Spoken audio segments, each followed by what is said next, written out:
Hello मेरे photons, उम्मीद है आप लोग NCERT line by line read कर रहे होंगे और नहीं कर पा रहे तो फिर मेरे साथ आप लोग लाइन बाय लाइन रीड कीजिए। तो आज क्लास 11th फिजिक्स चैप्टर है motion in straight line, page number 40। आज हम लोग रीड करेंगे पाथ लेंथ नाम का टॉपिक लिखा हुआ है एनसीईआरटी में। आइए मैं रीड करता हूँ। स्क्रीन पे आपको पेज दिख रहा होगा। अगर आप एनसीईआरटी लेके बैठ जाते हैं तो और बेहतर, ताकि आप लाइन बाय लाइन मेरे साथ रीड कर सकें, ठीक है ना। मैं एनसीईआरटी की जो पुरानी किताब है, जो न्यूली प्रिंटेड बुक है 2022 की, उसको रीड नहीं कर रहा। 2021 नवंबर की जो लास्ट प्रिंटेड है, मैं उस किताब को रीड कर रहा हूँ। तो पेज नंबर 40, हेडिंग है पाथ लेंथ।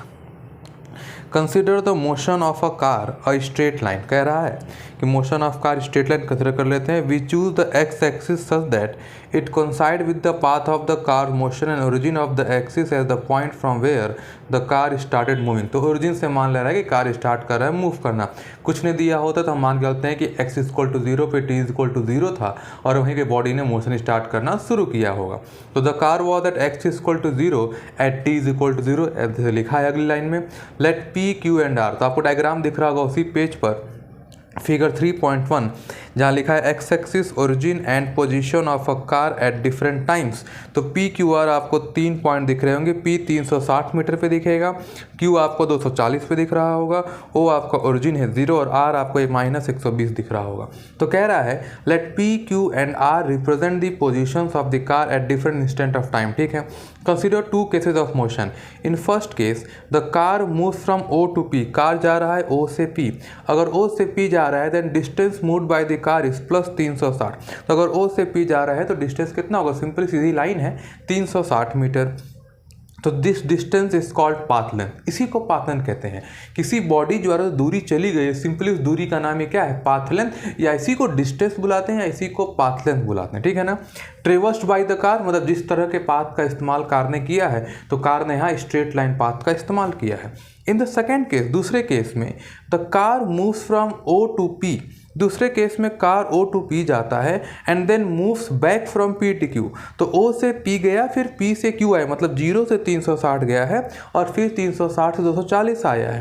तो during this course of the path length traversed by the traverse is, इस कोर्स ऑफ मोशन में जो पाथ लेंथ होगा वो O P plus P Q. तो ओ से पी कितना है? 360, और पी से क्यू, तो 360 से 240 जाने का मतलब 120 और चला है। तो टोटल पाथ लेंथ होता है 480 मीटर। अब यहाँ से एक चीज़ देखने को मिला कि वो रिवर्स आया है, फिर भी हमने ऐड किया है। तो आगे लिखा है पाथ लेंथ की स्केलर क्वांटिटी। पाथ लेंथ एक स्केलर क्वांटिटी है, a quantity that has magnitude only and no direction. एक ऐसी फिजिकल क्वांटिटी जिसके पास मैग्नीट्यूड होता है लेकिन डायरेक्शन नहीं होता है। इसके बारे वेक्टर्स के बारे में चैप्टर नंबर 4 में लिखा हुआ है, इसलिए चैप्टर 4 लिखा। तो इस पैरा से क्या समझने को मिला आपने को कि डायरेक्शन के बदलने पे डिस्टेंस नहीं बदलता, डिस्टेंस रिमेन्स सेम। इसीलिए जब वो 360 से वापस 240 आया है तो 120 को हमने अलग से क्या किया है? ऐड किया है। ओके, अगला हेडिंग है displacement. It is useful to define another quantity displacement as the change in position. Position की चेंज को हम एक और फिजिकल क्वांटिटी डिफाइन करते हैं जिसका नाम डिस्प्लेसमेंट है। Let x1 x2 be the position of an object at t1 and t2, then its displacement denoted by delta x। Displacement को डिनोट डेल्टा x करते हैं। Delta x is not change in displacement, it is change in position which is called displacement. Then its displacement denoted by delta x in time delta t is given by the difference between the final and initial position. Final और initial position के difference कहलाता है change in position, और इसी change in position displacement बुलाया जाता है। कई बार बच्चे डेल्टा एक्स को चेंज इन डिस्प्लेसमेंट बुलाते हैं। Delta X is not change in displacement, it is change in position. We use this Greek letter delta to denote a change in the quantity. Delta से हम लोग यहाँ change denote करते हैं और delta का मतलब अक्सर बिगर चेंज होता है। If x2 is greater than x1, delta x will be positive, and if x2 is less than x1, delta x will be negative. तो x2 माइनस x1 लिखते हैं, तो अगर फाइनल वैल्यू बड़ी होगी तो चेंज पॉजिटिव आएगा और फाइनल वैल्यू छोटी होगी तो चेंज क्या आएगा? नेगेटिव आएगा। Displacement has both magnitude and direction. Such quantities are represented by vectors. जिनके पास दोनों होता है, मैग्नीट्यूड भी डायरेक्शन भी, उन्हें हम लोग वेक्टर बुलाते हैं। You will read about vectors in the next chapter. Chapter number 4 जो है आपका, वहाँ वेक्टर डिस्क्राइब है, पहला टॉपिक वही है। Presently we are dealing with motion along a straight line. इस समय हम लोग स्ट्रेट लाइन मोशन के साथ इस चैप्टर में डील कर रहे हैं, तो रेक्टिलियन मोशन से बुलाते हैं। In one dimensional motion there only two direction, either backward या forward.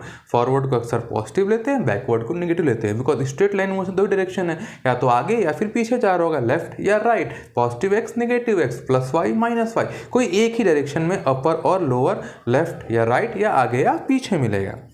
In which an object can move and these two directions can easily be specified by positive and negative signs. For example, displacement of the car in moving from O to P. तो O से P अगर body जा रहा है तो उसका displacement क्या होगा? Final minus initial. फाइनल कितना? P है 360, इनिशियल 0 ओरिजिन से आया है, तो 360 माइनस 0 इज प्लस 360, पॉजिटिव आया।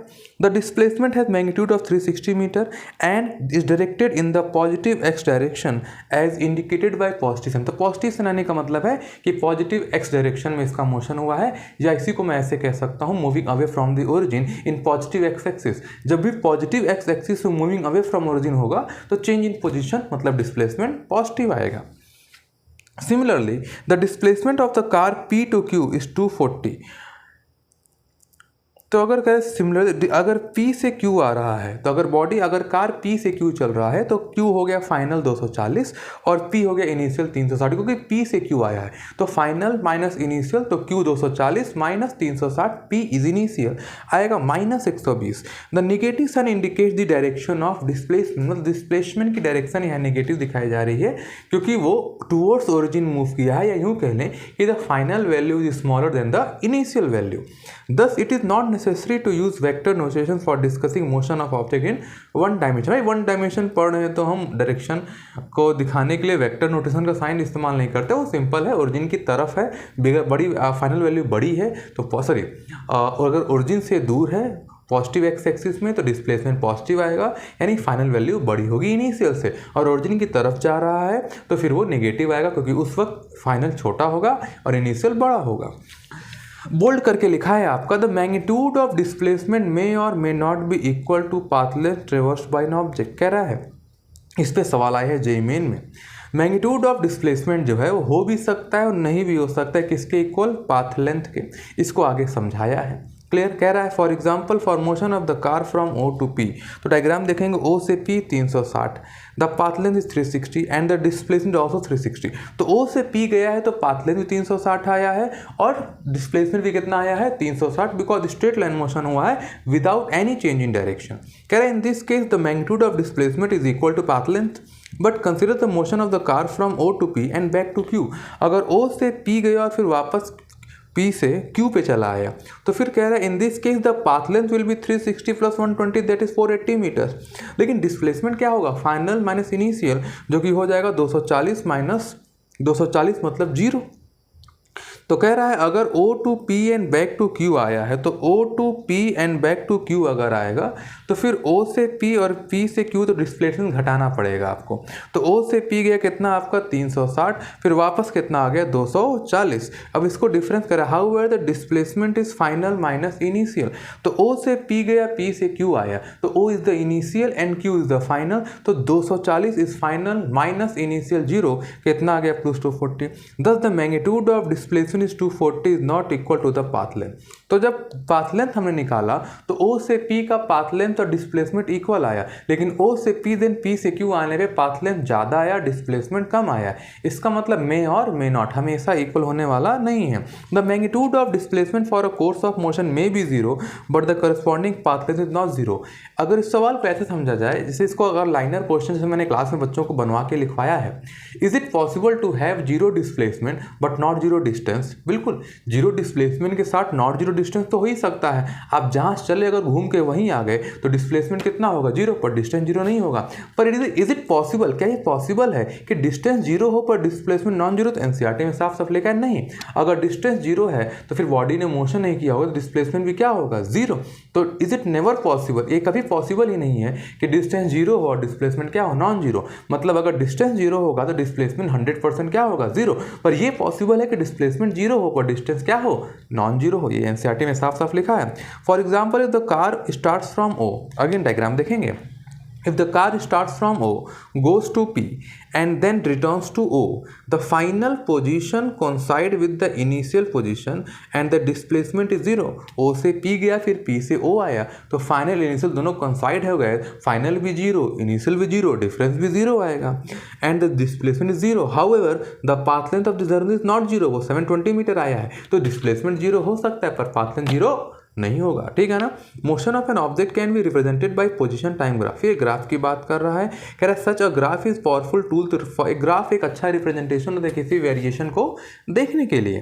कह रहा है analysis different aspect of motion of object. For example for motion along straight line से X axis only X coordinate varies with time and we have XT graph. तो आप graph number A अगर देखें page number 41 पे, तो यहाँ 40 पे line straight बनी हुई है, एक्स एक्सिस के परपेंडिकुलर ग्राफ है. अगर कोई ग्राफ जिस एक्सिस के परपेंडिकुलर होती है वो चीज़ कांस्टेंट होती है, तो समय के साथ अगर बॉडी पोजीशन नहीं चेंज कर रही है उसे रेस्ट कंसिडर करेंगे. तो ए वाला जो ग्राफ है वो एक रेस्ट बॉडी का ग्राफ बना है, बिकॉज यहाँ समय तो बदल रहा है पर बॉडी का पोजिशन चेंज नहीं हो रहा. पर ऑप्शन नंबर दूसरे वाले ग्राफ में आप देखेंगे तो समय के साथ एक्स भी क्या हो रहा है, चेंज हो रहा है, पर यहाँ वेलोसिटी क्या है, हमारा कांस्टेंट है. इसे बुलाते हैं यूनिफॉर्म मोशन. देखिए साफ साफ लिखा है कि पहले पढ़ लें इसको फिर से. तो कह रहा है 41 सेकेंड कॉलम पैरा में पढ़ रहा हूँ. Motion of an object can be represented by position time graph as you have already learn about it. Such a graph is perfect powerful tool to represent and analysis different aspects of motion of an object. For motion along straight line से X axis only X coordinate varies with time and we have XT graph. Let us first consider the simple case in which an object is stationary, जो कि ए वाले option की बात कर रहा है. Example a car standing still at X equal to 40 metre. The position time graph is a straight line parallel to the time as shown in the figure. तो यहाँ बॉडी स्टेशनरी है क्योंकि x नहीं बदल रहा है. If an object moving along the straight line covers equal distance in equal interval of time. अगर कोई body equal interval of time में इक्वल डिस्टेंस चलता है तो इसे कहलाते हैं यूनिफॉर्म मोशन. यूनिफॉर्म मोशन मतलब होता है जहाँ वेलोसिटी क्या हो, कांस्टेंट हो. आगे पढ़ेंगे, फिलहाल डायग्राम से क्लियर है कि जिस भी रेट से x बदलेगा उस t बदल रहा है, उस रेट से x बदल रहा है. तो अगर इक्वल चेंज इन पोजीशन हो रहा है in equal interval of time, तो ऐसे मोशन को एनसीईआरटी नाम देता है uniform motion along straight line shows the position time graph of such a motion. B वाला. तो ये पेज नंबर 40 और 41 एनसीईआरटी क्लास 11 मैंने आज लाइन बाय लाइन रीड कर दिया है. आप इसमें अंडरलाइन कर सकते हैं जहाँ जहाँ चीज़ें बोल्ड है. बाकी रीड तो मैंने पूरा कर ही दिया है, तो कोई दिक्कत नहीं होगी. नेक्स्ट वीडियो में पेज नंबर 42 रीड करूँगा.